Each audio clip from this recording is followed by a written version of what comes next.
misionari yang akan memimpin dalam firman Tuhan malam hari ini. Kami serahkan dalam kuasa-Mu setiap acara kami, setiap pembicaraan kami.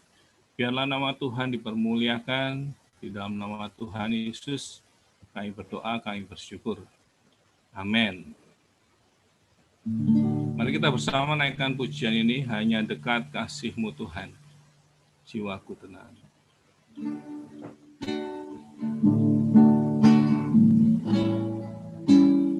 Hanya dekat kasih-Mu Bapa,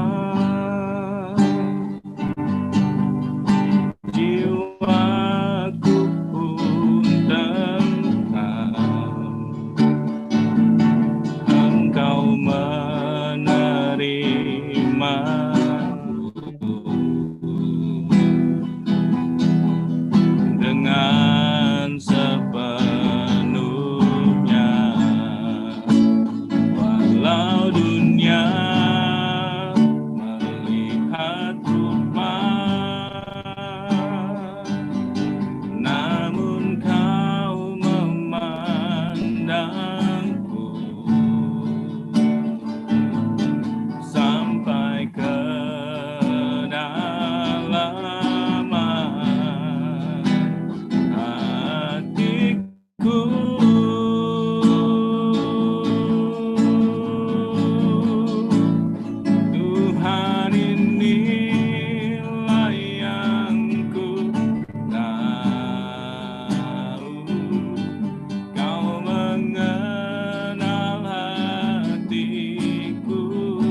kuasa.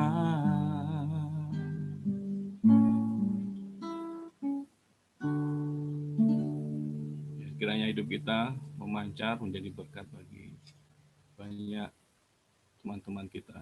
Kami persilakan Pak Sionari.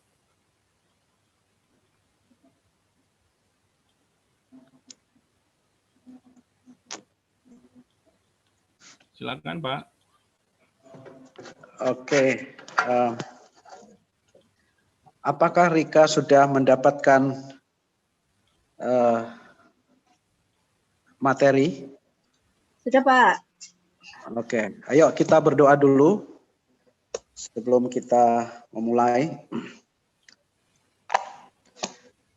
Selamat malam Bapa, Allah yang kami muliakan di dalam Tuhan kami Yesus Kristus.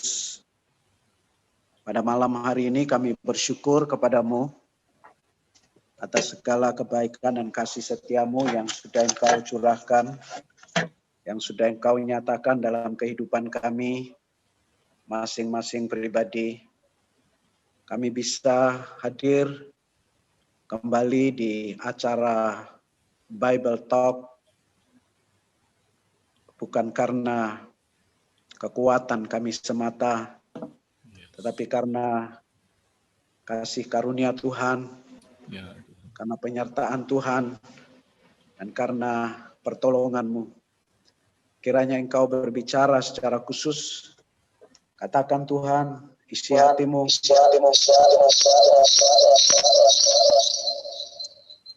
Apa yang menjadi kehendak Tuhan. Ialah kami sungguh menikmati akan Engkau. Mengalami akan lawatan-Mu pada malam hari ini.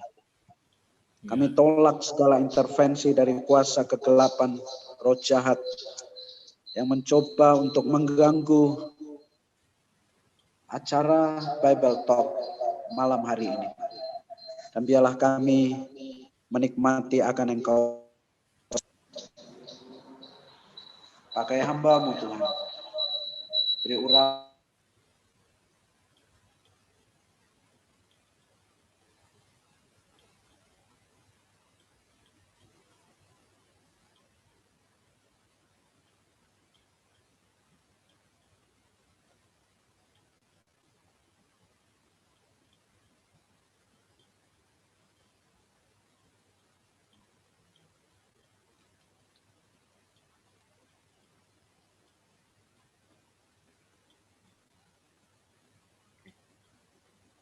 Shalom.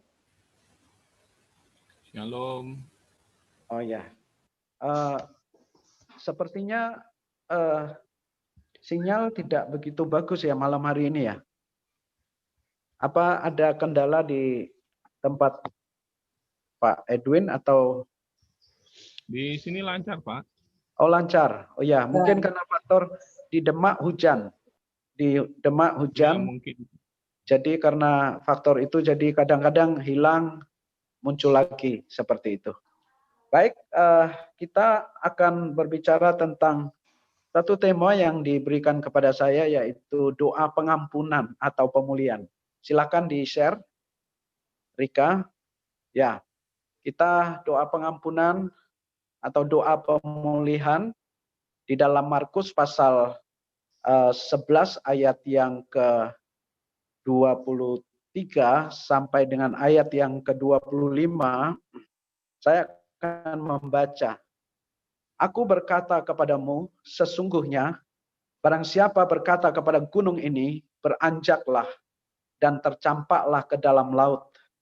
Asal tidak bimbang hatinya, tetapi percaya bahwa apa yang dikatakannya itu akan terjadi, maka hal itu akan terjadi baginya. Karena itu aku berkata kepadamu, apa saja yang aku minta dan doakan, percayalah bahwa kamu telah menerimanya, maka hal itu akan diberikan kepadamu. Dan jika kamu berdiri untuk berdoa, ampunilah dahulu sekiranya ada barang sesuatu dalam hatimu terhadap seseorang, supaya juga Bapamu yang di sorga mengampuni kesalahan-kesalahanmu. Lanjut. Nah, saudara, saya akan memulai dengan sebuah kisah yang pernah saya alami, yaitu tentang seorang kakek yang berusia 70 tahun.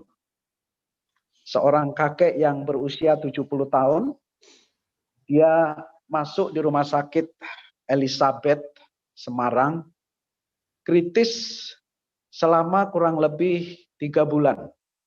Dia kritis. Nah, di minggu-minggu bulan ketiga, saya dikasih tahu oleh keluarganya kalau papi mereka sedang kritis. Kemudian saya datang ke sana, saya besuk, lalu saya berjumpa dengan kakek ini, Engkong, yang sudah memang tidak berdaya, tetapi masih bisa diajak bicara. Seluruh badannya tidak dapat bergerak, tetapi masih bisa diajak komunikasi.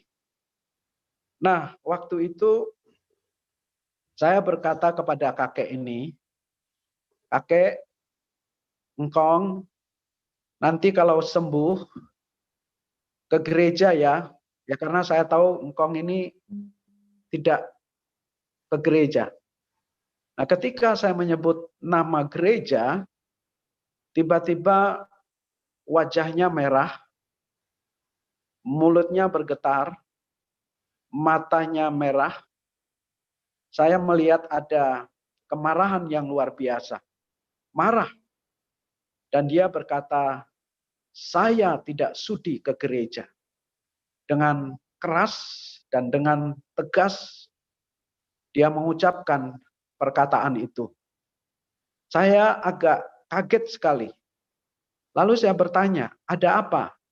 Kenapa tidak sudi ke gereja?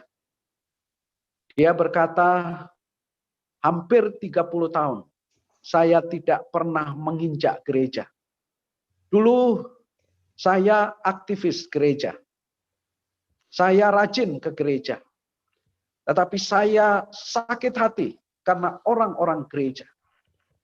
Dan orang-orang yang dia maksudkan itu bukan jemaat biasa. Tetapi kepada majelis-majelis dan orang-orang yang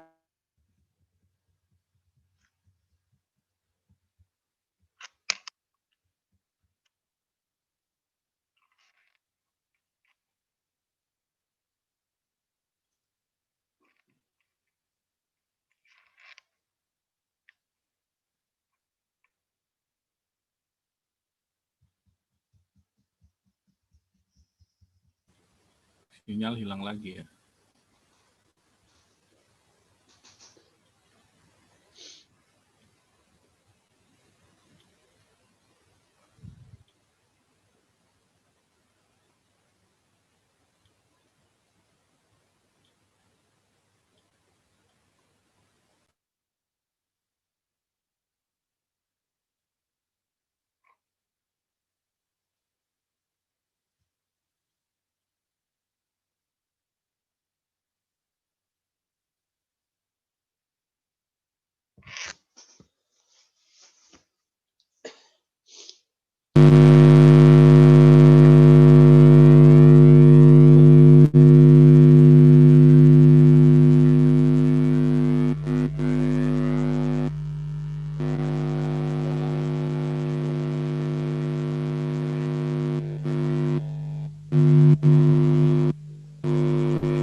Halo Pak.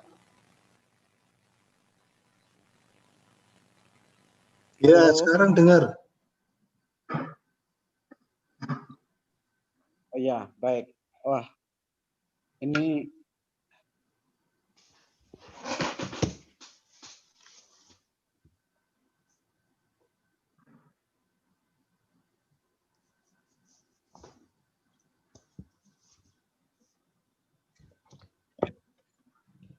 oke. Nah, jadi saya lanjutkan. Nah, ketika Om itu tadi mengatakan, sudah mendengar saya? Sudah, Pak. Ya, baik. Belum masuk ke situ. Masih yang pertama ya. Nah, jadi orang itu tidak mau mengampuni. Namun saya tidak mau mendoakan sebelum dia mau melepaskan pengampunan. Dan singkat cerita, Bapak itu kemudian mau mengampuni. Dan saudara tahu setelah dia mengampuni, lalu saya menuntun dia untuk berdoa. 3 hari setelah itu, engkong ini pulang dari rumah sakit. Pulang dan dia sehat. Dia kembali sehat dan akhirnya dia pergi ke gereja. Luar biasa. Beberapa waktu yang lalu saya mendengar berita kalau penjara penuh karena kapasitas tidak memadai. Sementara banyak orang masuk daripada yang keluar dari penjara. Banyak yang masuk penjara daripada yang keluar. Aneh tapi nyata, banyak orang saat ini tuh hidup di luar penjara, tetapi mereka terbelenggu, terikat, bahkan terkurung dan melebihi penjara. Ada orang yang kelihatannya bebas pergi kemana-mana, pergi ke mall, pergi ke pasar, pergi arisan, nonton bioskop dengan keluarga atau rekreasi, ke pantai atau kemana saja. Tetapi sesungguhnya mereka sedang terpenjara. Lanjut. Mungkin saudara bertanya, kenapa? Kenapa mereka terpenjara?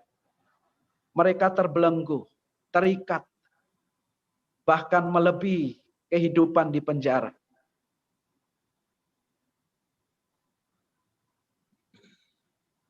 Mereka terpenjara di dalam kepahitan. Mereka terpenjara dalam yang namanya penjara sakit hati, penjara kemarahan, dendam, dan sikap yang tidak mau mengampuni. Apa sih yang terjadi dengan orang yang hidup di dalam penjara? Lanjut. Mereka mengalami kehidupan yang keras dan kejam. Karena mereka berhadapan dengan orang-orang yang jahat, orang-orang yang kejam. Mereka bertemu dengan orang-orang yang melakukan kriminal di penjara. Mereka juga kehilangan kemerdekaan hidup karena ruang lingkup, mereka hidup dalam ruang lingkup yang sangat terbatas. Bukan hanya itu, masa depan juga dirampas. Waktu bersama dengan keluarga dan orang yang dikasihi dirampas. Jadi masa depan menjadi tidak jelas. Dan banyak lagi hal-hal yang tentu tidak diinginkan terjadi dalam kehidupan di penjara. Hal yang sama juga terjadi kalau seseorang hidup dalam penjara, sakit hati. Dalam penjara, kepahitan. Yang terjadi adalah damai sejahtera dirampas dari mereka. Mereka tidak akan mengalami yang namanya sukacita. Karena diambil. Bahkan kesehatannya dirampas. Seperti engkong tadi. Dia hidup bertahun-tahun dalam penjara sakit hati. Puji Tuhan dia bisa ketemu dengan saya. Dan akhirnya dia bisa disembuhkan oleh Tuhan. Bahkan seseorang bisa tidak dapat memiliki apa-apa. Karena hidupnya dirampas oleh sakit hati, kepahitan, dan segala macam itu. Nah, saudara, lanjut. Dendam, kebencian, kemarahan, kepahitan, luka hati yang tidak diselesaikan dengan mengampuni, itu ibarat benalu yang mencengkram akar-akarnya pada pohon sampai pohon itu menjadi kering dan mati. Sebenarnya sadar atau tidak, sikap hati yang tidak melepaskan pengampunan adalah sarana iblis untuk menghancurkan kita. Sikap yang tidak mengampuni adalah pintu masuk bagi iblis untuk mencuri, merampas, bahkan membunuh. Seperti Yohanes pasal 10 ayat 10 itu. Di mana iblis datang untuk membunuh, menghancurkan. Dia merampas waktu terbaik kita dengan keluarga kita. Dia merampas damai sejahtera kita. Dia merampas kesehatan kita. Dia merampas apa yang kita punya. Sampai seseorang tidak memiliki apa-apa. Lanjut. Nah, saudara, apa yang dimaksud dengan mengampuni? Di dalam bahasa aslinya itu adalah krisomenoi, yang artinya menunjukkan kemurahan atau kebaikan. Nah, mengampuni dari dasar kata ampun, dalam bahasa aslinya itu ampesis, yang artinya membebaskan, melepaskan atau memerdekakan. Nah, ketika kita melepaskan pengampunan, maka kita sedang menunjukkan kebesaran jiwa dan kemurahan hati untuk melepaskan, memerdekakan, atau membebaskan seseorang dari kesalahannya. Nah, itu yang disebut dengan mengampuni. Lanjut. Jadi kita membebaskan. Jadi mengampuni adalah membebaskan. Ada yang berkata bahwa jika kita mengampuni, maka kita sedang membebaskan dua orang dari penjara, yaitu diri kita sendiri dan orang lain yang kita ampuni. Lanjut. Pertanyaannya sekarang, apa hubungannya pengampunan dengan doa? Saya mengatakan bahwa doa dan hidup yang mengampuni, kehidupan doa dan kehidupan mengampuni, itu seperti dua sisi mata uang yang tidak bisa dilepaskan, tidak bisa dipisahkan. Kalau kita melihat di dalam Matius, di mana Yesus mengajarkan tentang doa yang sangat terkenal, itu doa Bapa kami. Di sana Yesus juga menyinggung tentang mengampuni. Di dalam hukum kasih, mengasihi sesama adalah tanda kita mengasihi Allah. Jadi kalau relasi kita rusak dengan sesama, itu berdampak pada relasi kita dengan Allah. Demikian juga sebaliknya. Jadi jika kita mau membangun relasi dengan Allah, maka relasi dengan sesama mesti beres terlebih dahulu. Nah, ini penting, saudara. Dan itu hubungannya. Kalau kita membaca dalam Markus pasal 11 ayat 23-25 tadi, di sana Yesus sedang menyampaikan doa terobosan atau doa yang penuh kuasa, yaitu doa yang penuh iman atau doa yang dilakukan dengan percaya. Sekali lagi, saya akan membaca untuk kita.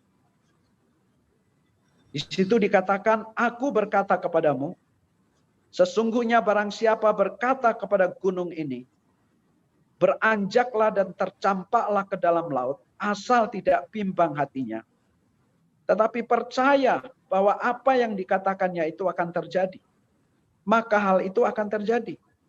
Karena itu aku berkata kepadamu, apa saja yang kamu minta dan doakan, percayalah bahwa kamu telah menerima, maka hal itu akan diberikan kepadamu. Nah, saudara, ketika banyak pembicara atau pengkhotbah berbicara tentang Markus pasal 11 ayat 23, 25 ini, biasanya yang selalu menjadi tekanan itu adalah ayat 23 dan 24. Lalu mereka melupakan ayat yang ke-25. Yang berkata, dan jika kamu berdiri untuk berdoa, ampunilah dulu sekiranya ada barang sesuatu dalam hatimu terhadap seseorang, supaya juga Bapamu yang di sorga mengampuni kesalahan-kesalahan. Nah, ayat 24 dan 25 itu dihubungkan dengan kata hubung dan menunjukkan keterkaitan dengan kalimat selanjutnya, yaitu ampunilah. Ampunilah. Artinya ada keterkaitan antara doa terobosan atau doa yang penuh kuasa dengan pengampunan. Bahkan bukan hanya terkait. Ada kata yang menarik di situ. Ampunilah dahulu. Jadi sebelum saya mengalami terobosan, doa terobosan atau doa pemulihan, mestinya saya harus bersih. Saya harus bebas dari rasa sakit hati, dari dendam, dari kebencian atau kepahitan.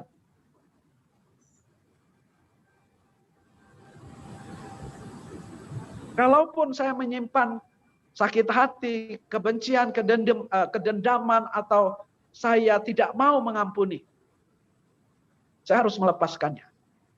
Karena itu menjadi syarat sebuah doa terobosan atau doa yang penuh kuasa. Tadi saya katakan yang sering menjadi penekanan adalah pada ayat 23-24. Yaitu berkaitan dengan doa dengan iman yang menghasilkan terobosan. Tetapi banyak yang menjadi kecewa karena doa mereka tidak menghasilkan apa-apa. Sebab mereka mengabaikan dan meremehkan ayat yang kedua. Ya, ayat yang ke-25 itu, Saudara. Yaitu menyelesaikan diri kita dari segala kepahitan, kemarahan, maupun luka hati yang terpendam. Kenapa ini penting, Bapak Ibu yang dikasihi dalam Tuhan? Saya nggak sekedar bicara soal teori, tetapi saya mengalaminya. Namun sebelum saya menyaksikan apa yang saya alami, saya pernah berdoa untuk seorang ibu yang, kalau tadi engkong-engkong, tetapi kali ini seorang ibu yang masih muda, dan dia divonis oleh dokter kena sakit kanker, saudara. Dia udah berobat beberapa kali, bahkan ke Singapura dan di Semarang. Dan dokter mengatakan bahwa dia akan mengalami kematian dari sakit penyakitnya itu. Nah, sebelum saya datang untuk membesuk dia, ibu ini, malam-malam saya berdoa kepada Tuhan, mohon hikmat supaya apa yang saya sampaikan kepada ibu muda yang sakit kanker. Nah, di dalam saya lagi sedang berdoa, Tuhan menaruh sesuatu di hati saya, sesuatu yang simple, sederhana. Minta dia mengampuni. Minta dia mengampuni. Itu begitu kuat, Tuhan taruh di hati. Dan akhirnya besok ketika saya datang berjumpa dengan ibu muda ini, saudara, saya bertanya kepada ibu, apa ibu punya musuh? Dia berkata, tidak Pak. Saya tidak punya musuh, semua sudah baik-baik saja. Dan sudah semua dibereskan, sudah diselesaikan. Nah, waktu saya dengar itu, ya di satu sisi, apa saya salah mendapatkan konfirmasi dari Tuhan?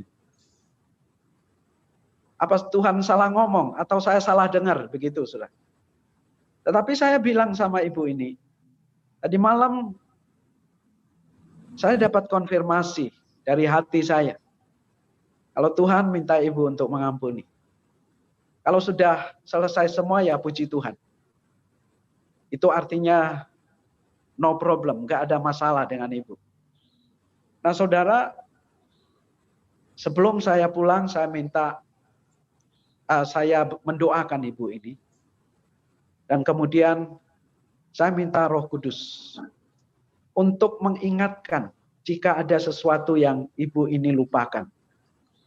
Nah setelah kita berdoa, ibu ini langsung ngomong begini, Pak, saya baru ingat. Saya baru ingat. Saya belum menyelesaikan sesuatu. Saya punya musuh. Dan bahkan itu musuh besarnya, saudara. Mendengar itu, sebenarnya saya tidak begitu yakin kalau dia menyelesaikan semua. Dan kayaknya dia memang sengaja untuk menyimpan yang satu ini. Yang lain-lainnya, ya itu saya sakit hatinya cuma tidak terlalu berat lah. Tetapi yang ini, saya betul-betul sakit hati.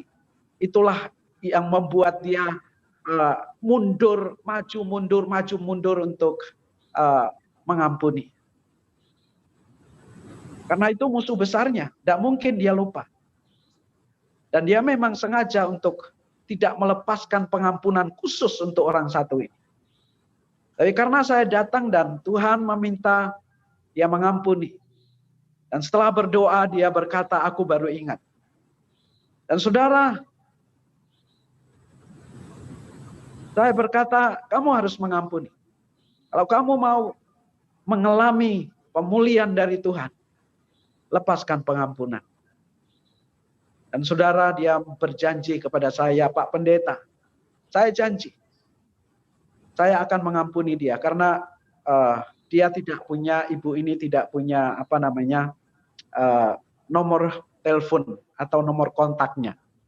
Saya akan cari nomor kontaknya. Dan saya akan telepon dan mengampuni. Dan saudara, saya pulang dari Semarang ke Demak. Di tengah perjalanan, saya ditelepon sama ibu tadi, ibu yang sakit ini. Dan dia berkata, Pak Pendeta, saya sudah telepon orangnya. Saya sudah mengampuni mereka, melepaskan pengampunan. Dan sekarang ini hati saya betul-betul merdeka, lega. Dan saya bisa mendengar suaranya yang penuh dengan sukacita dan penuh dengan semangat, saudara. Berbeda ketika saya ketemu dengan dia di dalam rumah sakit tadi. Jadi mendengar suara ibu ini, saya merasakan hatinya bergembira, penuh dengan sukacita. Luar biasa. Dan beberapa hari setelah itu dia keluar dari rumah sakit dan sampai hari ini. Tuhan beri kekuatan dan kesehatan kepada ibu. Luar biasa. Ketika dia melepaskan pengampunan. Nah saudara, banyak orang rindu mengalami terobosan. Rindu mengalami doa-doa yang penuh kuasa dan berkat. Mereka sudah berusaha untuk berbuat sesuatu. Mereka berusaha untuk berpuasa, berdoa. Tetapi rasanya kok langit itu seperti menjadi tembaga. Mereka tidak menemukan apa-apa. Dan tidak mendapatkan apa-apa. Bisa jadi persoalan kita adalah sesuatu yang belum kita selesaikan, saudara. Saya melayani 24 tahun jadi gembala. Saya sering menceritakan ini, tetapi saya ceritakan kembali, izinkan. Karena bagi saya ini merupakan suatu titik balik pelayanan maupun kehidupan doa saya, saudara. Sebelumnya saya berdoa enggak? Saya berdoa. Saya puasa. Saya baca Alkitab. Ya memang tidak selama yang saya lakukan sekarang. Tapi saya katakan bahwa apa yang saya lakukan dahulu, itu hanya merupakan sebuah kegiatan yang bersifat rutinitas. Saya hanya menunjukkan bahwa saya ini hamba Tuhan yang baik, itu aja. Seorang hamba Tuhan yang baik itu ya baca Alkitab, doa tiap hari, begitu kan. Saya enggak mengalami terobosan.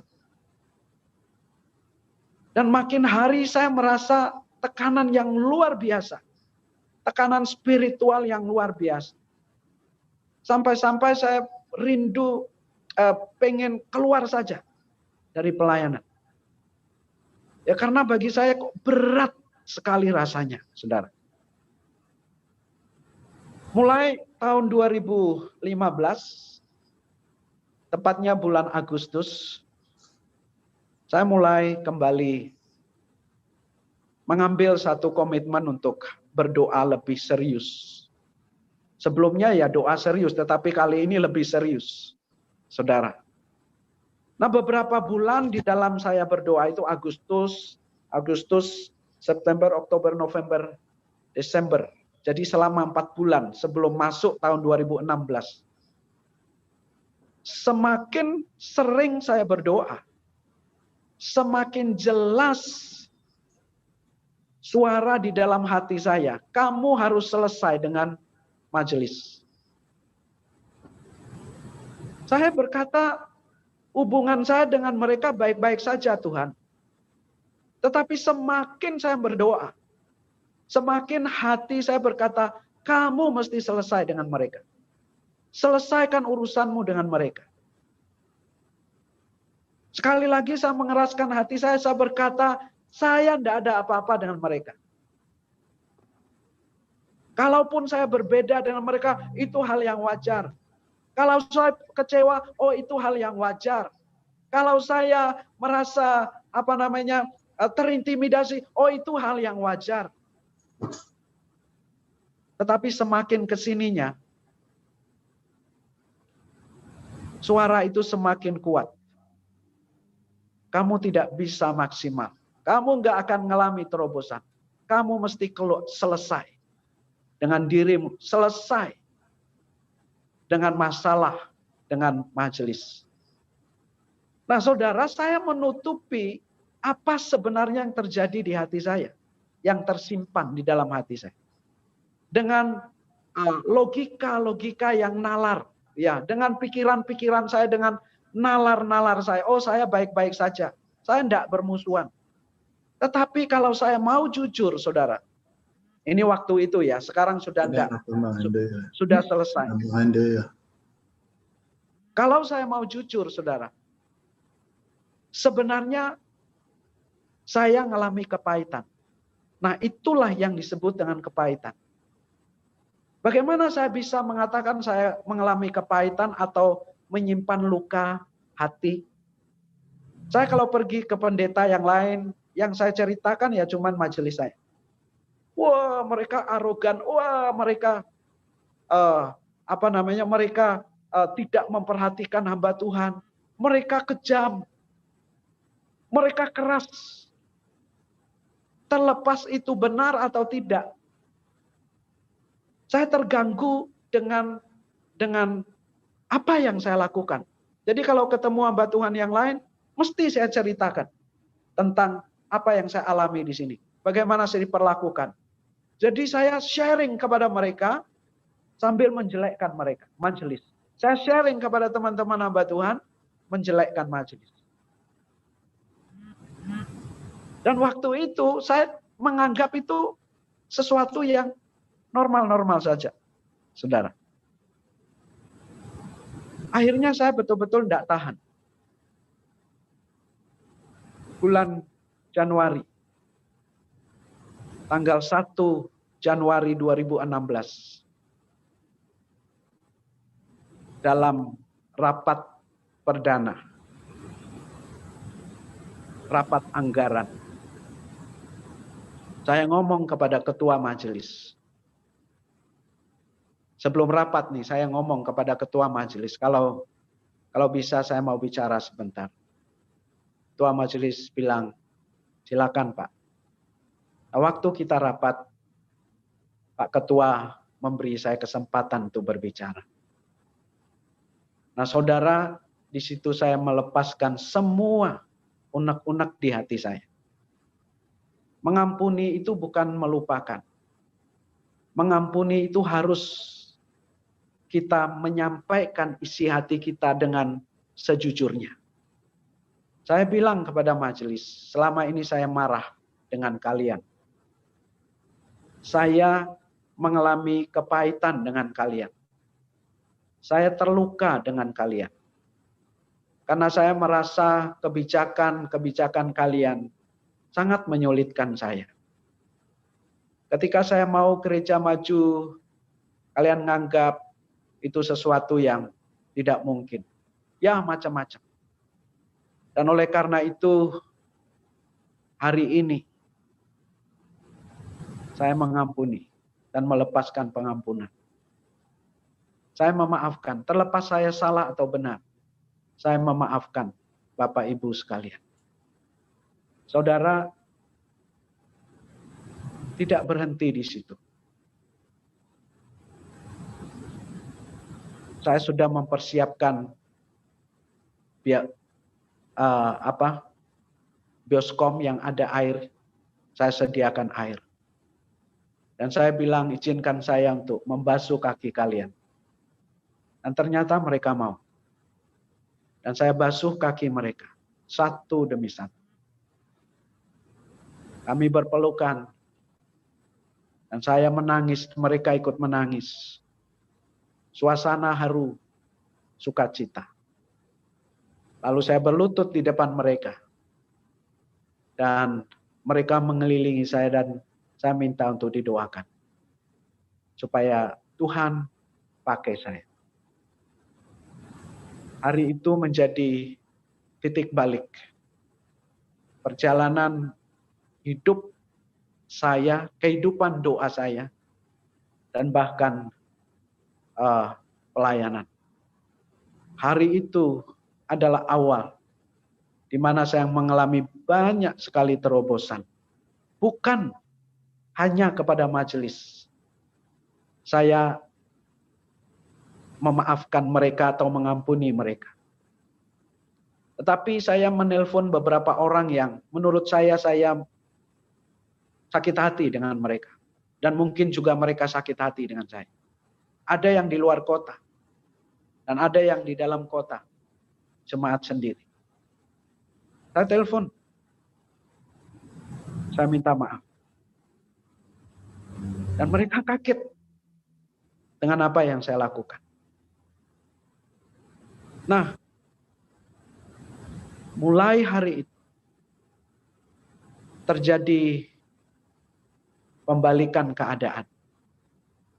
Gereja mulai mengalami transformasi. Jemaat-jemaat merasakan sesuatu yang berbeda dengan saya. Mereka berkata, Pak Sionari sudah berbeda. Dan mereka mulai menaruh percaya. Bahkan majelis-majelis. Relasi kami, hubungan kami begitu baik sekarang ini. Jadi seperti keluarga kami. Nah, kalau rapat, dulu saya takut sekali rapat. Bagi saya 1 jam rapat itu lama sekali. Tapi sekarang pengen rapat terus. Karena suasananya sudah berbeda. Seperti itu. Nah, apa dampaknya? Dampaknya adalah terobosan. Pemulihan. Baik dalam pelayanan saya, relasi saya dengan jemaat, relasi saya dengan majelis, demikian juga dalam kehidupan hari demi hari. Saya ngalami banyak terobosan. Terobosan yang gak pernah saya pikirkan sebelumnya, gak pernah saya mimpikan. Apa yang gak saya dengar, apa yang saya tidak pikirkan, itulah yang Tuhan lakukan dan kerjakan dalam kehidupan saya sampai hari ini. Saya kasih tahu cerita sedikit. Peristiwa terbaru yang saya alami, itu sebagai terobosan. Saya dalam 1 bulan ini sedang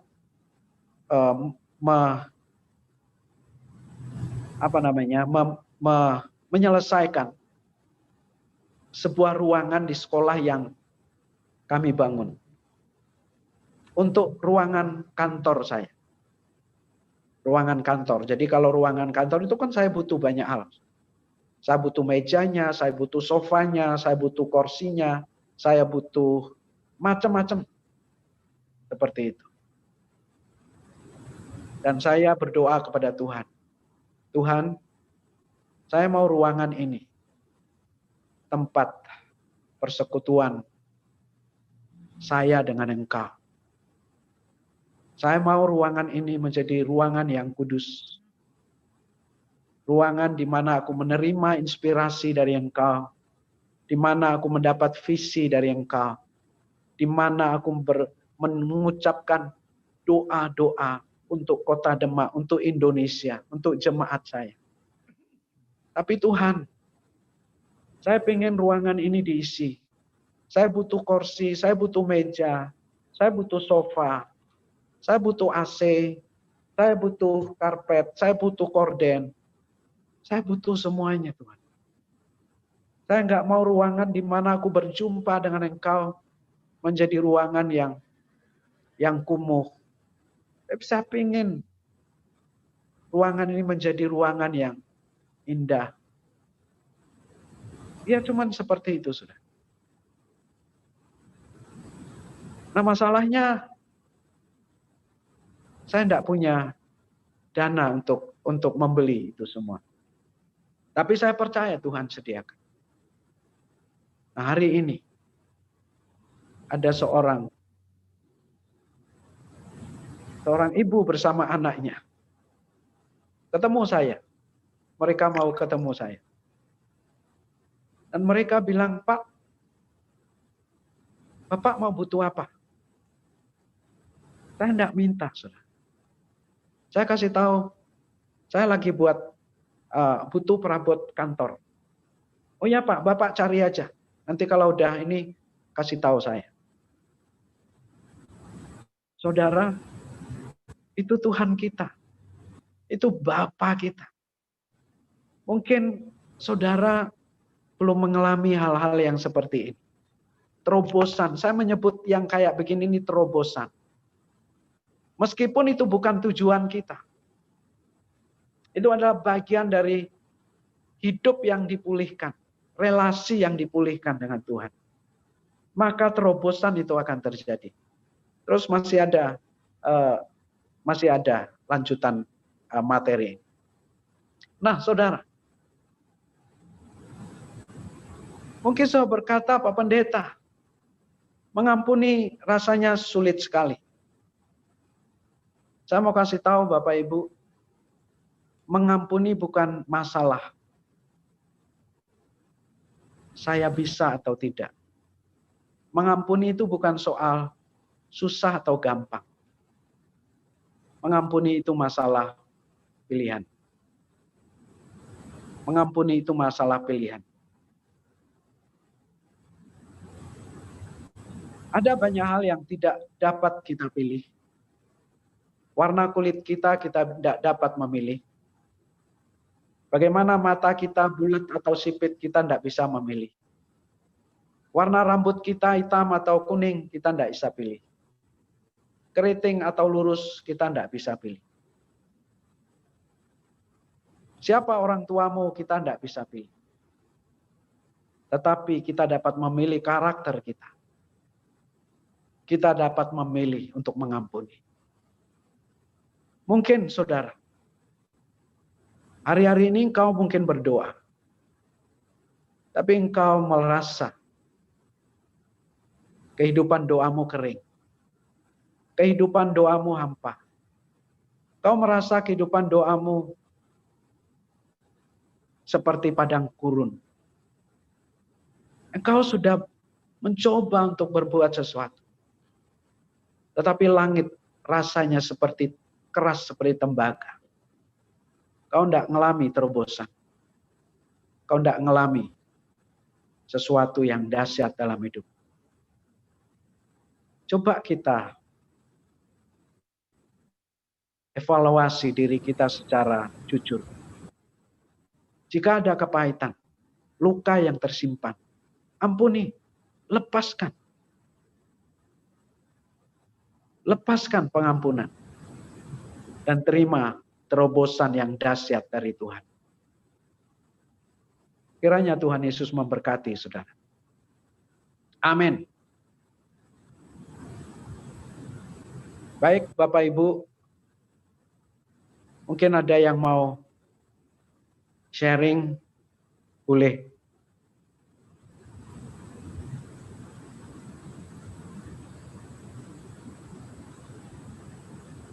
Atau ada yang bertanya.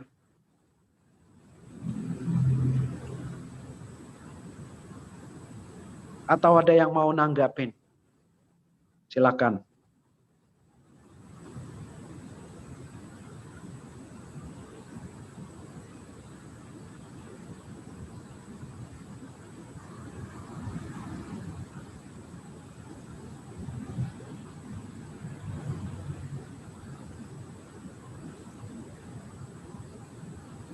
Kayaknya sunyi senyap ya.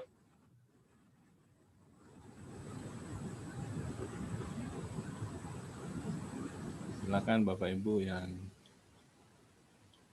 ingin menanggapi atau bertanya atau sharing kesaksian.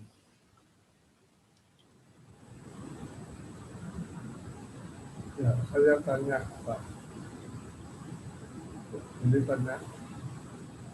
Ya, silakan Pak David. Saya akan mendengar dan saya sudah mengikuti akan jam doa. Cuma sekarang ini setelah ada Kurang jelas Pak, saya tidak dengar Pak David. sudah jelas ya? Halo, sudah jelas? Halo. Ya, jelas Pak. Ya, Lumayan. sudah jelas? Sudah ya. Apa kan? Halo? Tidak dengar Pak, saya Pak. Sudah penuh ya. Kok aneh ya? Mungkin Pak Sion pakai headset, Pak. Pak Sion Halo? pakai punya head ya. Pak Sion pakai headset mungkin bisa Pak Sion ya. Oh, saya tidak usah pakai headset coba. Saya sih bisa dengar Pak David. Yang gitu bisa dengar? Ya, bisa Pak. Nah, oke, tidak pakai headset ya. Nah, saya akan mendengar Pak Sion doa paling tidak 3 jam. Corona ini orang diwajibkan tidur 7-8 jam supaya sehat. Nah, perhitungan Pak Sion gimana itu dengan 7-8 jam? Gitu. Oke, sudah Pak. Ya, Ulangi Pak, saya baru tadi tidak kedengaran. Pak Sion doa kan 3 jam tiap malam. Ya, Terus bagaimana dengan corona kita disuruh sehat itu harus tidur 7-8 jam. ya, Pengaruh enggak? ya. Pengaruh kesehatannya. Ya. Ya tempo hari saya kena corona Pak. Oh, Bulan Juli kan saya kena toh Pak. ya, tahu saya.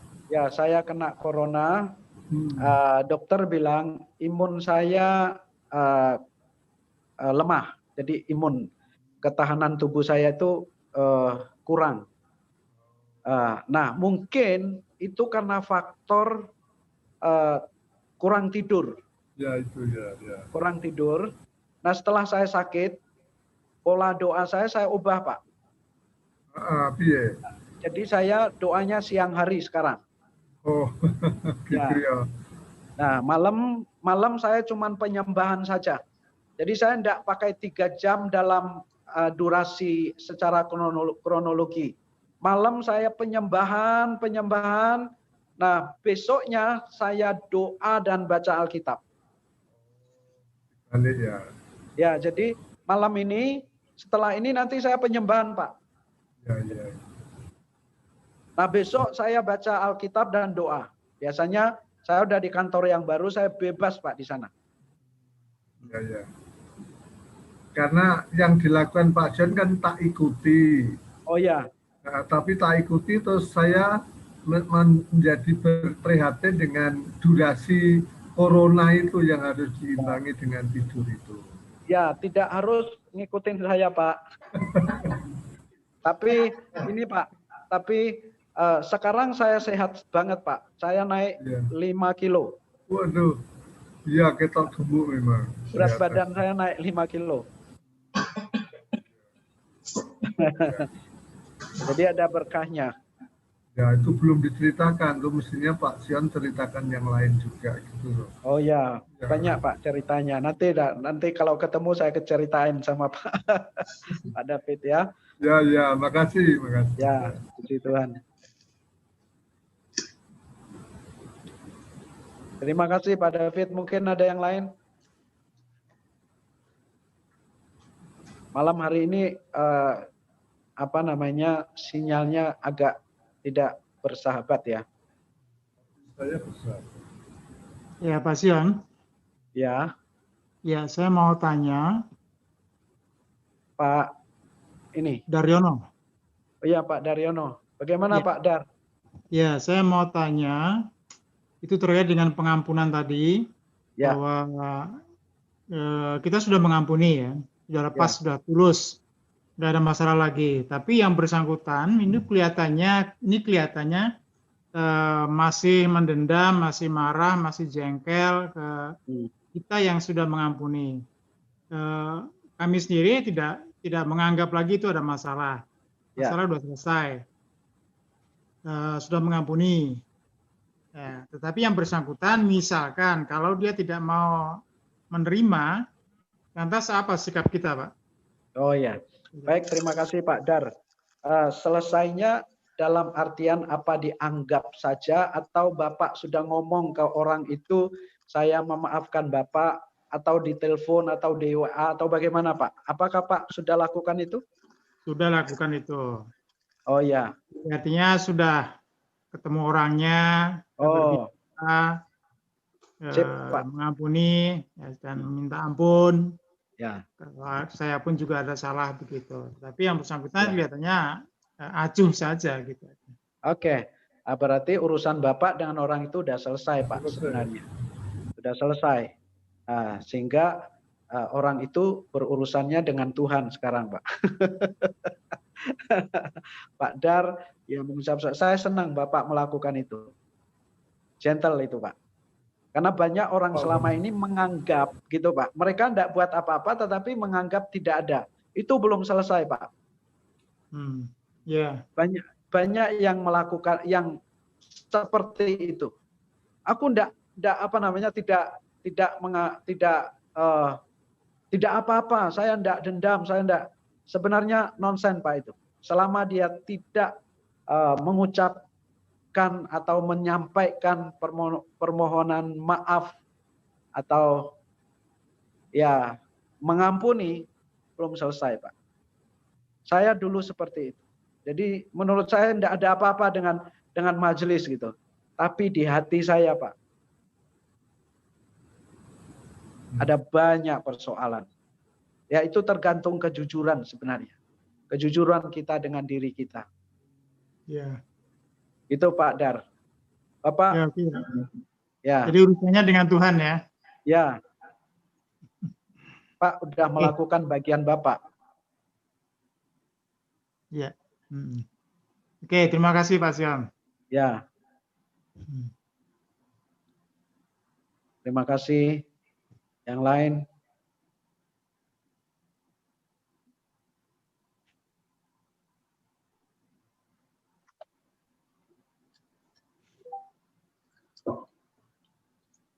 Malam Pak. Ya, Pak, kalau gini Pak, Pak. Ini Pak Daniel ya? Erwin, Pak Erwin. Oh, Pak Erwin. Ya, bagaimana Pak Erwin? Kalau gini Pak, misal nih ya, misal saya sakit hati sama seseorang, tetapi seseorang itu nggak ngerti kalau saya sakit hati gitu ya. Nah, apakah itu saya perlu ngomong ke dia dan melepaskan pengampunan, sedangkan dia nggak ngerti kalau saya sakit hati? Ya, itu ya Pak Erwin. Ya, gimana itu Pak? Ya, terima kasih Pak. Ini Pak Erwin, saya tidak menjawab, tapi saya bicara soal pengalaman saya Pak ya. Ya, Ya Pak. kurang lebih beberapa tahun yang lalu, ada seorang hamba Tuhan datang ke sini Pak. Hamba Tuhan ini pernah melayani di tempat ini sebagai tenaga praktek. Beberapa tahun yang lalu, sebelum saya ke Demak. Jadi hamba Tuhan itu pernah melayani sebagai tenaga praktek, lalu kemudian pindah ke Jawa Timur. Nah, suatu ketika dia datang ke sini Pak. Dia datang, ini beberapa tahun yang lalu, terjadi beberapa tahun yang lalu, dan ini pun setelah saya ngalami terobosan, ya, dia datang dan melayani, diminta untuk khotbah gitu ya Pak ya. Dan saya melihat jemaat-jemaat senang sekali dengan dia gitu. Dan Pak tahu, hati saya terusik dengan itu. Dan saya merasa tidak sejahtera Pak. Wah, ini gitu ya Pak.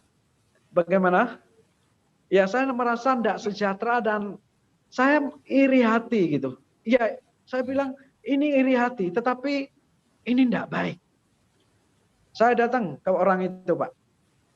Saya kasih tahu, saya iri dengan kamu. Karena kamu diterima sama jemaat dan mereka senang sekali, bla bla bla. Padahal itu kan cuma sebentar aja. Dan itu sesuatu yang aneh bagi saya. Tiba-tiba ada perasaan tidak sejahtera di hati saya dan terusik. Dan jemaat-jemaat membicarakan tentang dia di masa lalu. Oh, orangnya begini-begini Pak, oh, orangnya baik. Saya terusik sekali. Saya kasih tahu dia, kalau saya terusik. Dan saya minta dia mendoakan saya. Dan dia kaget. Dia kaget dengan apa yang saya kasih tahu, apa yang saya sampaikan. Dan dia tidak menyangka itu. Ya, dan sejak peristiwa itu, hubungan saya dengan dia sangat baik. Luar biasa. Nah, itu yang terjadi Pak. Kalau itu mengganggu Pak Erwin, menurut saya terbuka Pak. Ngomong aja. Kalau perasaan itu mengganggu Pak Erwin, Pak sakit hati dengan dia. Ya. Oke Pak. Gitu ya Pak. Nah itu menurut saya. Mungkin yang lain saya tidak tahu. Atau Pak Abdi mungkin punya pendapat lain, atau Pak Yusin, atau Pak David. Ada yang lain-lain di sini.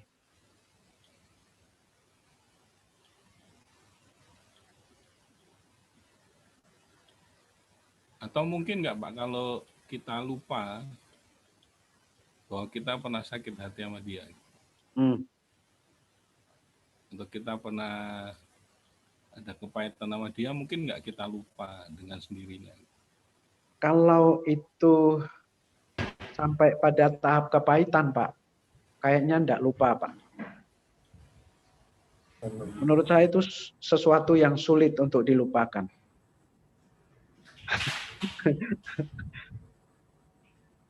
Apalagi itu sampai pada tahap Pak terluka, kepahitan begitu.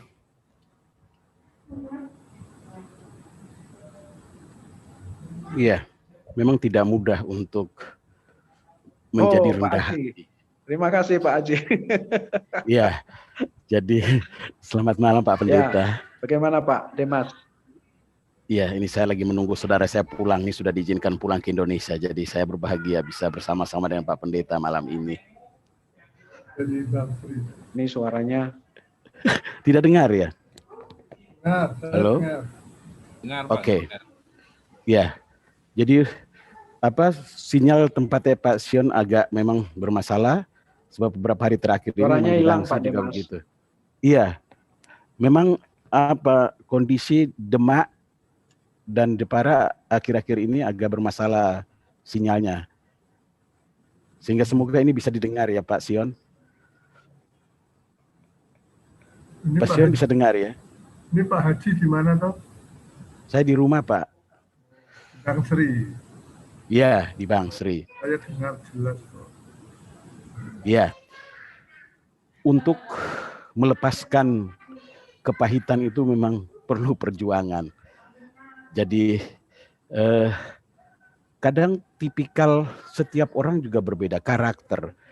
Seperti saya, dalam suatu masalah berhadapan dengan orang, kalau memang saya waktu itu tidak suka, saya ungkapkan tidak suka dan selesai. Saya tidak pernah memikirkan, tetapi ada orang yang hal sekecil apapun mikir, mendendam dan segala macam. Jadi memang kadang itu bisa mempengaruhi. Jadi ada orang yang sudah selesai hari itu tidak akan membawa beban, dan dia merasa itu sudah tuntas semuanya. Tapi bisa saja orang yang lain menyimpan itu seperti apa yang ditanya Pak Erwin. Jadi memang perlu melepaskan semua itu sampai betul-betul bersih. Yang saya mau katakan sekarang adalah bahwa tidak pernah menyimpan atau mendendam itu membawa berkat umur panjang luar biasa.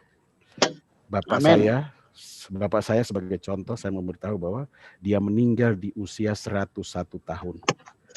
Dan dia mengalami sakit itu hanya 4 bulan terakhir. Karena tulangnya sudah tidak kuat. 100. Kenapa? Dia tidak pernah menyimpan satu apapun. Orang lain buat susah apa buat dia. Tidak pernah marah, tidak pernah dendam. Itu yang contoh yang luar biasa. Sehingga saya berpikir bahwa tidak menyimpan dendam atau amarah itu umur panjang pasti. Hanya itu dulu Pak. Terima kasih. Ya, terima kasih Pak Demas.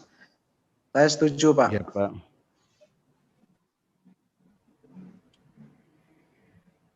Ya, dan saya tambahkan, kalau orang tidak menyampaikan isi hatinya hal-hal yang sakit, sebetulnya masalahnya menjadi penyakit bagi diri sendiri. Saya mengalami itu. Saya sakit yang terakhir itu ya karena saya sakit hati. Justru karena saya sakit hati membuat saya itu diabetes dan sakit jantung. Oh, betul. Nah, saya mau menyatakan pengampunan, orangnya sudah tidak bisa saya jangkau. Orangnya sudah apa Pak? Tidak bisa saya jumpai lagi, pergi gitu. Oh. Tapi saya sakit ya, ditipu lah. Ya, sakit. Kok tiba-tiba saya kena gula, lalu kena jantung juga. Tapi sekarang sudah sembuh, namun belum sempurna. Tapi saya merasa bahwa itulah sumbernya. Oh. Ketika kita sakit hati, tidak menyampaikan pengampunan atau apa, sebetulnya itu menjadi bumerang bagi kita sendiri. Ya. Seperti Dimas tadi ya, yang Dimas itu benar, saya mengaku. Ya. Itu Pak, Mas Nagiono ya. Dan Tuhan juga mengatakan kalau kamu mau mempersembahkan, jangan mempersembahkan sebelum kamu menyelesaikan masalahmu dengan Ya. masalah. Ya, hubungannya dengan Allah, dengan diri sendiri. Oke, gitu. Terima kasih. Wah, ternyata Pak David mengalami ya Pak. Ya puji Tuhan luar biasa. Ya. Terima kasih Pak David. Ya. buat pengalamannya. Wah, perlu di-share loh Pak, pengalaman yang seperti itu. Ada yang lain lagi?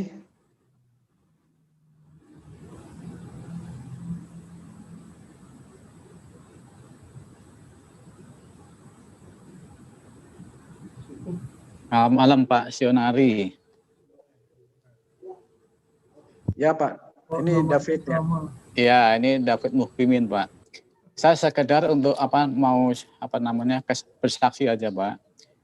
Jadi Silakan, di balik pengampunan itu akan ada berkat yang luar biasa, bahkan sukacita akan ditambahkan. Amin.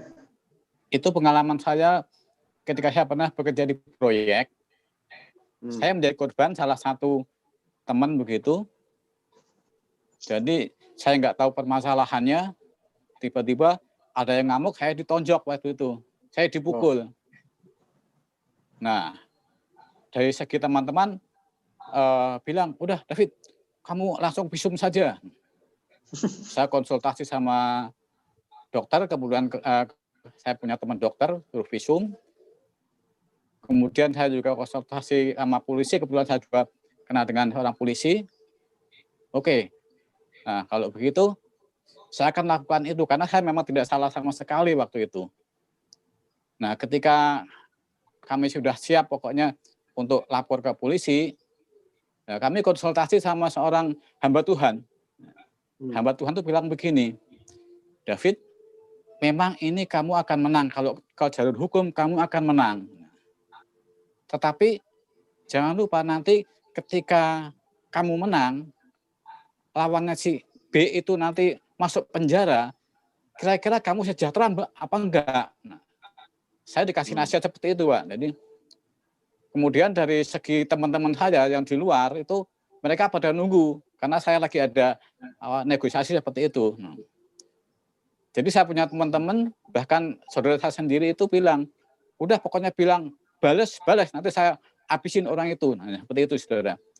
Nah, jadi waktu itu saya tinggal kalau mulut saya bilang, oke, balas, mereka akan hancurkan orang itu, akan habisin orang itu.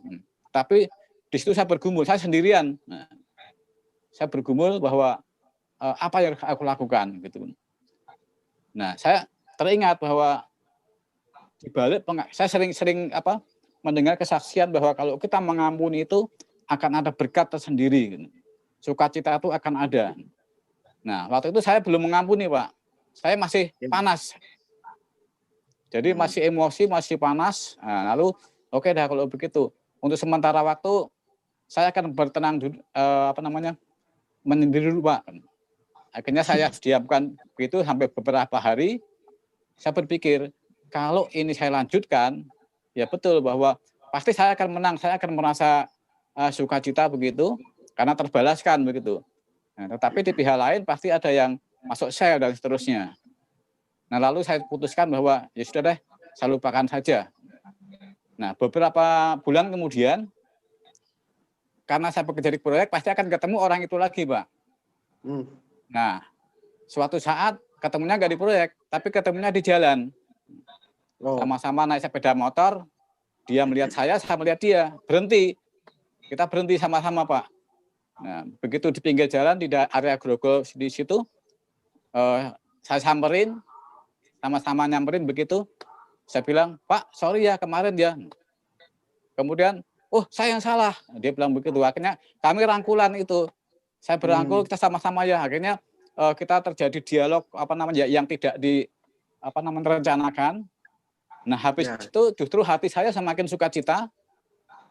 Dan kalau tadinya hubungannya mungkin hanya biasa-biasa saja. Nah, habis ini kita ngopi bareng, makan bareng, bercanda jadi baik begitu. Jadi justru sukacita itu bertambah begitu. Nah, itu salah satu yang sampaikan bahwa di balik mengampuni itu akan ada berkat yang luar biasa. Terima kasih buat Pak Sionari dan teman-teman yang lain. Ya, terima kasih Pak David untuk pengalamannya. Menarik ini. Mungkin ada yang lain punya pengalaman yang berkaitan dengan pengampunan.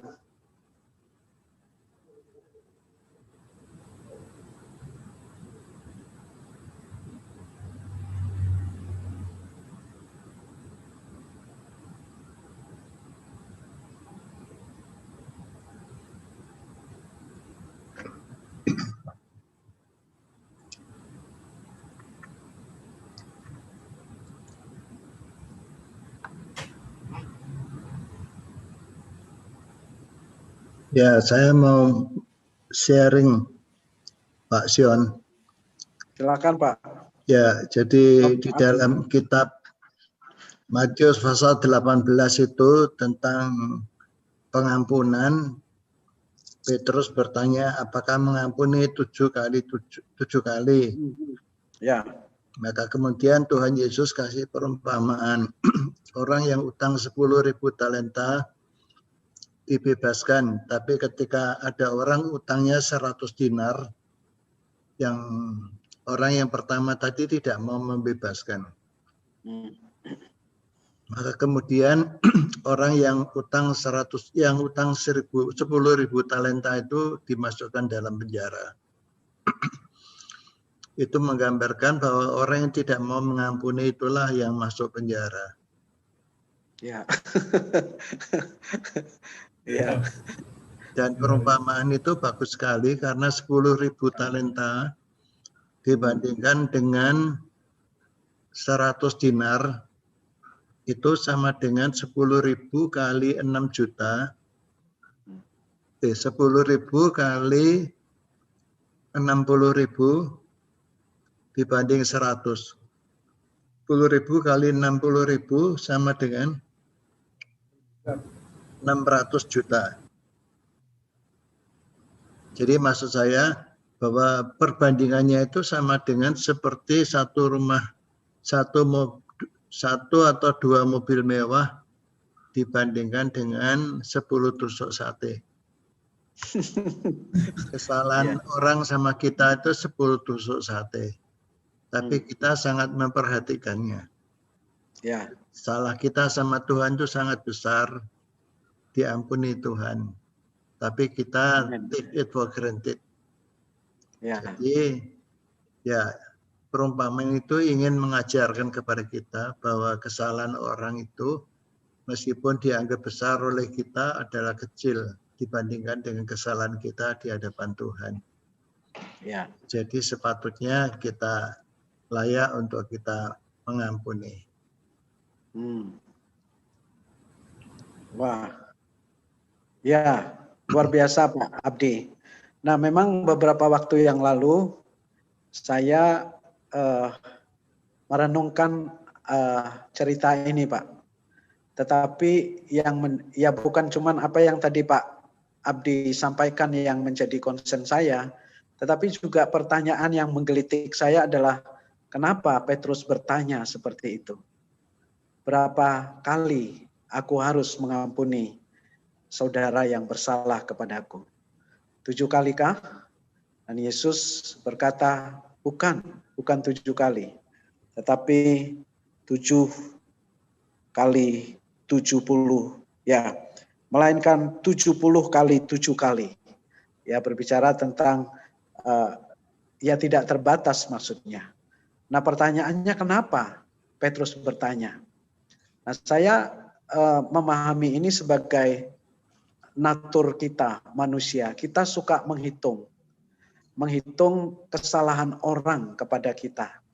Sehingga semakin bukan cuma kesalahan atau betapa besarnya kesalahan orang itu sehingga tidak layak orang itu untuk diampuni. Nah, itu natur kita. Makanya banyak orang tidak bisa mengampuni dan mereka berkata sulit untuk mengampuni. Saya manusia biasa Pak, punya keterbatasan, bla bla bla. Jadi itu menjadi semacam persetujuan bagi mereka untuk tidak mengampuni. Nah, saya sering menyampaikan kepada orang-orang yang susah mengampuni tentang 3 hal. Yang pertama, bahwa memang kita manusia biasa, mengampuni memang tidak gampang. Tetapi Yesus mati mengampuni kita, supaya kita manusia biasa ini menjadi manusia biasa yang luar biasa. Seseorang yang mengampuni, dia adalah manusia biasa yang luar biasa. Lalu yang kedua, memang tidak gampang untuk mengampuni. Tetapi mengampuni bukan soal gampang atau tidaknya sebenarnya. Tetapi untuk siapa kita mengampuni. Saya membaca sebuah buku bagus berkaitan mengampuni. kamu mengampuni bukan untuk dirimu sebenarnya, tetapi demi Kristus, bagi Kristus. Jadi bagi kemuliaannya. Wah, itu luar biasa. Jadi bukan demi saya, tetapi demi Kristus. Meskipun memang dampak atau impact dari pengampunan itu juga terkena pada diri saya sendiri. Seperti itu. Nah, saya melihatnya seperti itu. Kenapa Petrus bertanya? Dan memang banyak orang yang merasa sulit untuk mengampuni. Saya pernah ketemu dengan seorang bapak yang juga sudah tua, Pak. Jadi di depan saya, dia mengatakan, saya sudah pesan kepada anak-anak saya, nanti kalau orang itu mati, jangan sekali-kali datang untuk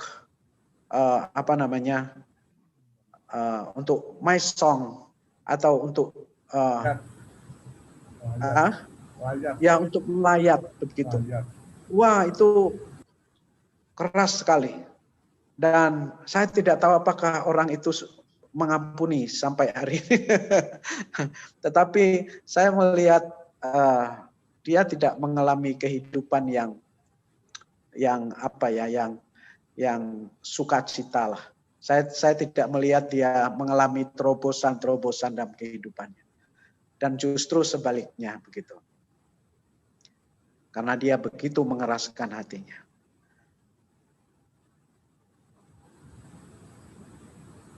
Ya, saya mau menambahkan sedikit Pak Sion. Ya. Tadi Pak Sion bertanya mengapa Petrus bertanya berapa kali mengampuni. Ya. Karena perikop yang sebelumnya itu berbicara tentang menegur orang yang bersalah. Betul. Kalau ada orang bersalah, tegur 4 mata. Ya. Terus seterusnya.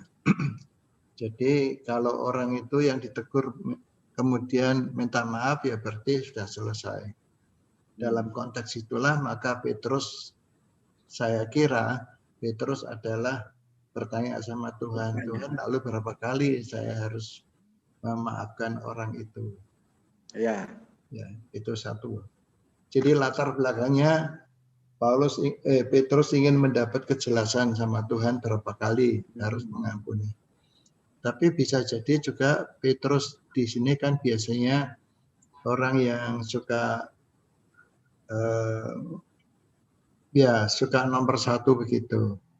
Jadi kalau biasanya orang Yahudi itu mengampuni itu 3 kali, maka Petrus bertanya sama Tuhan, sampai 7 kali kah? Berarti dia ingin menunjukkan bahwa dia orang yang lebih dari rata-rata. Ya, memang karakternya begitu ya. Ya, karakternya. Nah, tapi sehubungan dengan mengampuni, ini ada ayat yang bagus. Itu Ibrani pasal 12 ayat 15. Ibrani pasal 12 ayat 15 dikatakan be careful supaya jangan seorang pun undur dari kasih karunia Allah. Supaya jangan tumbuh akar pahit. Jadi kita harus hidup di dalam kasih karunia. Kita harus menikmati kasih karunia, menghidupi kasih karunia. Jadi membagikan kasih karunia. Jangan keluar dari lingkaran kasih karunia itu. Ya, tadi ada Pak Demas. Saya kalau ingat Pak Demas ini, saya ingat kolam renang. Jadi saya ingin menggambarkan bahwa kasih karunia itu seperti kolam renang. Nikmati kolam renang, nikmati kasih karunia itu. Jangan keluar dari kasih karunia. Nikmati, enjoy. Nikmati kasih karunia. Karena kasih karunia kasih Tuhan yang besar. Kita nikmati kasih karunia Tuhan yang besar. Menikmati artinya juga membagikan kasih karunia itu. Amin. Jadi hati kita seharusnya diliputi oleh kasih karunia. Dengan kata lain, hidup kita ini harusnya hati kita seperti samudra yang suka mengampuni. Adam air jatuh ke laut, ya hilang. Tapi kalau Adam R nabrak jidat kita ya berdarah-darah. Jadi hati kita harus seluas samudra. Jadi kata kuncinya adalah no problem. Apapun masalahnya, berapapun besarnya, kita harus bisa berkata no problem. Ya, karena kesalahan orang lain sama kita itu kecil dibandingkan kesalahan kita sama Tuhan. Ya. Jadi jangan undur dari kasih karunia. Nikmati kasih karunia. Seperti Pak Dimas itu, berenang terus, renang terus, nikmati kolam itu ya Pak Dimas. Oke, Tuhan berkati. Ini ada Pak Bambang. Ya, Pak Bambang memberi pendapat. Pak Bambang Handoyo ini. Ya. Silakan Pak Bambang. Iya Pak, terima kasih. Jadi memang mungkin beberapa bulan yang lalu di kantor sih tiba-tiba saya teringat dengan yang Pak Abdi katakan bahwa dosa kita kepada Tuhan itu jauh lebih besar daripada hanya kesalahan orang. Oleh maka rasanya nggak pantas kalau ada orang bersalah itu lalu kita nggak memaafkan dan mengampuni. Oleh karena itu lalu pada hari itu saya bilang gini, Tuhan, mulai hari ini saya nggak mau tidak memaafkan. Saya bilang gitu. Apapun kesalahan orang, saya akan memaafkan. Dan itu saya sampaikan waktu saya teleponan dengan anak saya yang di Australia. Kalau saya sharing ke dia, saya bilang bahwa Papa beberapa hari, mungkin nggak tahu, saya lupa jeda waktunya, tapi Papa bilang, Papa kemarin diingatkan oleh firman Tuhan, lalu Papa mengambil keputusan bahwa apapun kesalahan orang, Papa akan memaafkan. Itu yang pertama itu Pak. Lalu yang kedua, tapi ada dua, mungkin beda ya kalau dalam kasus seperti saya kan sebagai pimpinan sebuah perusahaan, di mana ada aturan, di mana kalau ada orang yang salah ya harus ditindak. Nah, dalam hal ini maka menurut saya sih saya nggak salah, tapi coba nanti kalau ada pendapat. Jadi kalau ada orang yang bersalah, saya akan proses sesuai dengan aturan. Ya, misalnya ada orang yang mengambil uang gitu ya, kalau perlu dituntut sampai penjara ya akan saya lakukan sebagai pimpinan perusahaan. Karena apa? Karena untuk menegakkan aturan, menegakkan konsistensi. Tetapi secara pribadi saya tidak akan membenci orang itu. Tapi secara aturan saya tetap harus menjalankan, menegakkan ketentuan. Karena kalau tidak, nanti akan kacau perusahaannya. Nah, ya kelihatannya itu dua dunia yang berbeda, tapi pendapat saya sih bahwa itu bukan hal yang bertentangan, karena ini bukan menyangkut persoalan pribadi kan kalau dalam kaitannya dengan pelanggaran di sebuah perusahaan. Seperti itu. Nggak tahu, mungkin Pak Abdi, Pak Sion, apakah betul pendapat saya seperti itu? Wah, ini menarik ini. Boleh yang lain, silakan. Ya, saya setuju dengan hal itu. Prinsipnya, tindakannya itulah yang ditindak. Sedangkan orangnya tetap dikasih. Jadi Pak Bambang bisa, kalau ketemu sama orangnya, Pak Bambang bisa bilang, sorry, saya harus menjalankan peraturan, tetapi ya untuk hubungan kita ya kita adalah teman, kita adalah rekan dan sebagainya seperti itu. Ya. Jadi orangnya tidak perlu dibenci. Iya betul Pak. Saya sih tidak membenci, tapi ya itu karena untuk menegakkan aturan supaya aturan tetap jalan, maka ya harus dijalankan seperti itu. Kadang-kadang bahkan saya menghadapi dilema, kadang-kadang orang yang kalau gitu kan bilang, saya akan bunuh diri, saya akan mengatakan itu bukan urusan saya. Saya begitu. Kenyataannya dia juga nggak bunuh diri. Iya betul. Ya, menarik ini. Jadi saya ingat Pak, ada peristiwa juga terjadi di gereja kami. Ya, ada kasus, ya boleh saya katakan salah satu orang yang kerja di gereja. Nah, dia mengalami ada masalah apa ya, masalah moral, affair dengan orang lain. Wah, saya itu diminta pendapat sama majelis. Jemaat-jemaat tuh sudah tanya saya, Pak ini bagaimana? Nek aku dikeluarkan saja gitu kan. Wah, saya mengalami mengalami kesulitan. Ya, di satu sisi saya memikirkan soal kasih. Di sisi yang lain ada persoalan yang dia lakukan dan itu memalukan begitu, saudara. Saya berdoa Pak Bambang, minta hikmat dari Tuhan itu. Apa yang mesti saya katakan kepada majelis, ya karena mereka mengikuti mengikuti sikap saya. Pokoknya Pak Sion ngomong A, kita ngikutin. Sampai segitu sekarang. Nah, menariknya saudara, saya dikasih satu firman yang berkaitan dengan perempuan yang kedapatan berzina itu. Lalu dibawa ke Yesus, itu ya. Dibawa ke Yesus. Saya ngomong itu kepada majelis. Dibawa ke Yesus. Nah, menurut hukum Taurat orang ini harus dihukum.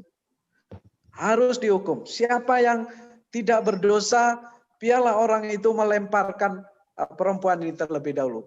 Akhirnya nggak ada seorang pun yang melemparkan atau menghukum dia. Tetapi menarik, Yesus berkata kepada perempuan itu, pergilah dan jangan berbuat dosa lagi. Nah, mereka majelis bertanya, lalu kesimpulannya apa Pak? Kesimpulannya, kita suruh keluar saja, kita keluarkan saja. Dan jangan berbuat dosa lagi. Seperti itu. Memang akhirnya kita mengambil sikap untuk mengeluarkan orang ini, kita kasih pesangon, lalu kita saya ngomong baik-baik sama dia dan sebagainya. Nah, akhirnya ya orang itu juga pergi dengan tidak merasa merasa sakit hati. Bahkan sampai hari ini kita masih bermedsos begitu. Jadi relasinya itu masih baik seperti itu yang terjadi, Pak. Nah, ya memang saya setuju dengan Pak Bambang. Tanpa ada tanpa ada kebencian dan kemarahan. Seperti itu. Ya, jadi harus dibedakan antara lembaga dan relasi pribadi. Ya. Ya, kalau lembaga itu bisa dikaitkan seperti yang tertulis dalam Roma 13. Roma 13 ayat 2 mengatakan sebab itu barang siapa melawan pemerintah. Jadi pejabat lembaga itu kan sebetulnya bahasa lain dari pemerintah. Ia melawan ketetapan Allah. Dan siapa yang melakukannya akan mendatangkan hukuman atas dirinya. Jadi itu diatur di dalam lembaga. Saya pikir apa yang dilakukan Pak Bambang sudah benar.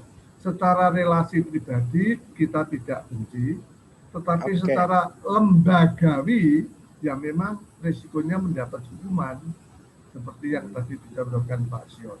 Ya, terima kasih. Baik Pak, saya mau pengalaman sharing Pak, boleh? Boleh, silakan.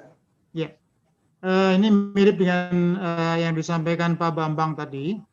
Kebetulan saya kan di Diklat, jadi saya bertanggung jawab terhadap nilai atau kelulusan seseorang begitu.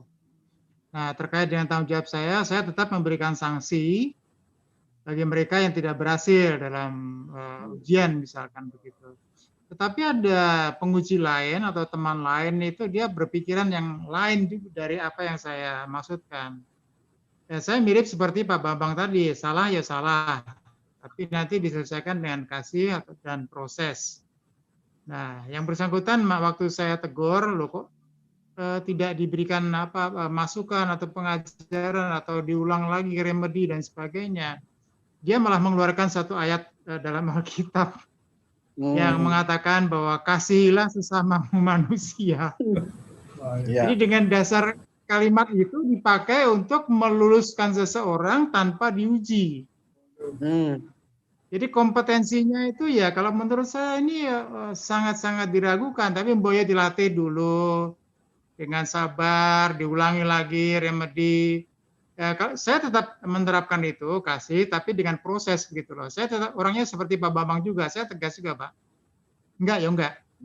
Tapi bagaimana cara menerapkan kasih itu, yaitu dengan proses. Nah, disuruh belajar lagi, diulang lagi berapa kali. Tapi teman lain menggunakan ayat ini untuk memojokkan saya, katanya kasihilah sesama manusia dan kita diminta untuk mengasihi sesama. Ya sudah kalau gitu nilainya dilulusin semuanya tanpa diproses. Nah, ini kira-kira sama seperti Pak Bambang, Pak. Hanya kalau Pak Bambang kan mungkin di perusahaan kan masalah pidana gitu ya. Jadi kalau usul saya Pak, Bapak bisa bilang sama orang tadi, itu kalau saya ya saya hukum gitu. Kalau saya yang alami, saya lebih senang nggak diluluskan gitu. Gitu, saya tegas juga. Tapi ini yang tapi saya ingin menyampaikan ini pengalaman saya. Ya, ini kan dari teman saya yang dikandani, diingatkan kok malah dibilang malah mengeluarkan ayat Alkitab itu kan ya saya terpojok sendiri, Pak. Nah, begitu pengalaman yang mirip dengan Pak Bambang tadi, Pak.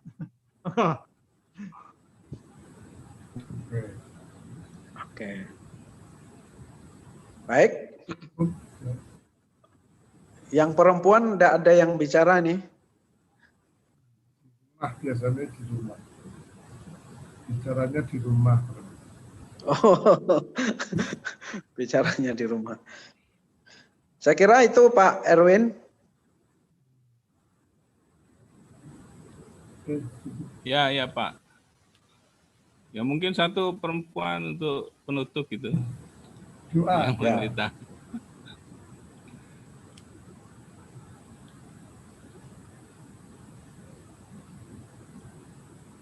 Oke, kalau nggak ada kita akhiri acara Bible Talk malam hari ini. Terima kasih Pak Shonari atas firman Tuhan yang begitu memberkati. Terima kasih sharingnya buat Pak David, Pak Yesaya, Pak Bambang, Pak Daryono, Pak Demas. Terima kasih. Sungguh memberkati saya secara pribadi dan tentunya akan memberkati setiap kita yang mendengarkan. Mari kita bersatu hati, kita menutup dalam doa acara malam hari ini. Kami bersyukur Tuhan Yesus buat kasih setiamu yang mengingatkan kami kembali untuk kami sungguh-sungguh mengerti bagaimana kami mengampuni orang yang bersalah pada kami, Tuhan. Engkau ingatkan kami bahwa dosa kami yang begitu besar, Engkau hapuskan, Engkau ampuni. Dan apalagi tidak sebanding dengan kesalahan orang yang bersalah kepada kami, yang harusnya kami ampuni, harusnya kami mau juga minta untuk diampuni. Tuhan Yesus, kami bersyukur Engkau ingatkan kami, Tuhan, Roh Kudus, Engkau ingatkan kami, mungkin ada orang yang saat ini masih mengganggu dalam pikiran kami, yang sampai hari ini mungkin kami tidak bisa mengampuni. Tuhan, kami mohon Kau berikan kekuatan kami, keberanian kami untuk bicara, untuk mengampuni orang itu, untuk menyatakan segala unek-unek dalam hati kami kepada orang itu, dan kami melepaskan pengampunan. Sehingga hidup kami akan senantiasa dipenuhi damai sejahtera Tuhan, dipenuhi sukacita Tuhan, oleh karena kami mengampuni, bahkan dipulihkan kesehatan, bahkan dipulihkan kondisi keuangan, perekonomian kami lewat pengampunan, bahkan juga hubungan dengan Tuhan yang lebih intim dan mengalami doa terobosan seperti Pak Sionari sudah alami. Tuhan, Engkau ingatkan kami Tuhan, supaya kami mau dan berani untuk mengampuni orang-orang yang saat ini merasa kami belum mengampuni. Terima kasih Tuhan untuk malam hari ini.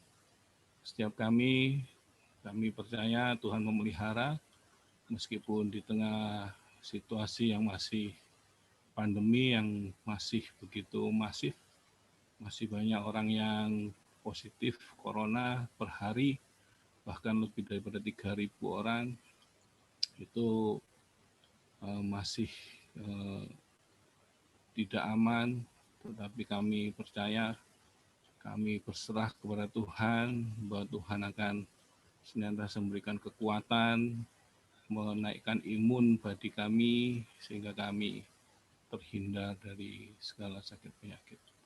Kami serahkan hidup kami ke dalam tangan kuasa-Mu malam hari ini, waktu istirahat kami serahkan dalam tangan kuasa-Mu, sehingga kami pun beroleh kekuatan dan sungguh-sungguh imun bagi kami mengalami peningkatan.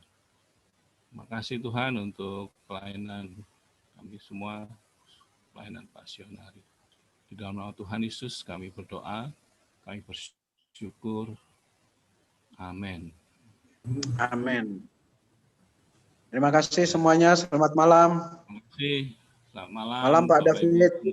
Malam Pak Bambang. Malam Mbak. Malam Pak Abdi. Pak Dimas. Malam. Pak Ya, Erwin. selamat malam Pak Sion. Selamat malam. Terima kasih. Malam Rika. Di Muria berdoa, kita akan mendoakan Pak Didimus Ansaka. Hasil laboratoriumnya adalah kanker ganas, tumor ganas. Kita doakan. Tumor ganas. Wih. Pak, kalau boleh sebelum tutup saya mau menyampaikan sesuatu ya. Kebanyak ini tentang vitamin D ini mungkin banyak orang yang belum tahu, karena ternyata bahwa vitamin D itu bermanfaat bukan hanya untuk tulang, untuk kesehatan tulang, tapi ternyata vitamin D itu sangat penting untuk sistem kekebalan tubuh. Dan ada fungsi yang lain, yaitu yang pertama itu membantu usus menyerap kalsium, yaitu untuk tulang tadi. Yang kedua mencegah kelemahan otot. Yang ketiga itu mengendalikan tekanan darah dan kadar insulin, termasuk yang diabetes tadi. Jadi tekanan darah, tensi maupun kadar insulin itu juga ternyata sangat dipengaruhi oleh vitamin D. Yang keempat, memperkecil risiko kanker, baik kanker payudara, kanker prostat, maupun kanker usus. Dan yang kelima, ternyata vitamin D itu meningkatkan peluang hidup bagi pasien kanker. Nah, masalahnya 60-90% penduduk dunia ini kekurangan vitamin D. Nah, oleh karena itu, baru kemarin pagi sih saya diberitahu oleh adik saya yang Dr. Bambang Kisworo itu, dia menganjurkan saya untuk minum vitamin D yang kandungannya itu 5.000 IU. Yang di apotek kebanyakan itu hanya sampai 1.000. Kenyataannya, kalau kandungan vitamin D hanya sampai 1.000 IU itu tidak mempunyai manfaat apa-apa. Jadi kalau bisa kita dianjurkan untuk minum vitamin D itu yang kandungannya 5.000 ke atas. 5.000 ke atas. Jadi karena prakteknya bahwa memang orang bilang dari sinar matahari, tapi penelitian yang terbaru menunjukkan bahwa semakin usia kita semakin bertambah, daya tangkap kulit kita untuk menyerap kandungan sinar ultraviolet beta yang menyebabkan pembentukan vitamin D itu semakin lemah. Gitu. Jadi kalau nanti bapak-bapak mau konsumsi ini, belinya di Tokopedia, itu 200 tablet kira-kira hanya 200.000, jadi sehari hanya 1.000 sebenarnya. Tokopedia ya? Tokopedia, nanti saya kirimkan linknya Pak, kalau mau. Tolong, itu penting itu ya. Ya. Serius itu. Ya. Ya, ternyata vitamin D itu sangat penting, bukan hanya untuk kesehatan tulang, tapi juga banyak sekali manfaat. Oke Pak. Saya mau Pak, saya dikirimi linknya Pak. Iya, nanti saya kirim Pak. Wah ya. Terima kasih Pak Bambang. Iya. Terima kasih Pak Bambang. Ya, sama-sama Pak. Silakan dibuka videonya, kita foto. Kemudian setelah itu kita alih. Silakan Pak Ayu. Pak Iman belum bukan? Pak Iman, Bu Suci, Bu Leni, Bu Wiwi. Oke. Di sini ya. Ya, Pak Iman udah buka. Lo kok mati lagi? Ayo Pak Iman, ya. Oke, siap. 1, 2, cheese. Ya, oke, thank you. Terima kasih. Oke, Ya, makasih. Selamat malam. Pak Dimas. Semuanya, selamat malam. Iya, selamat malam. Selamat malam semuanya. Selamat malam.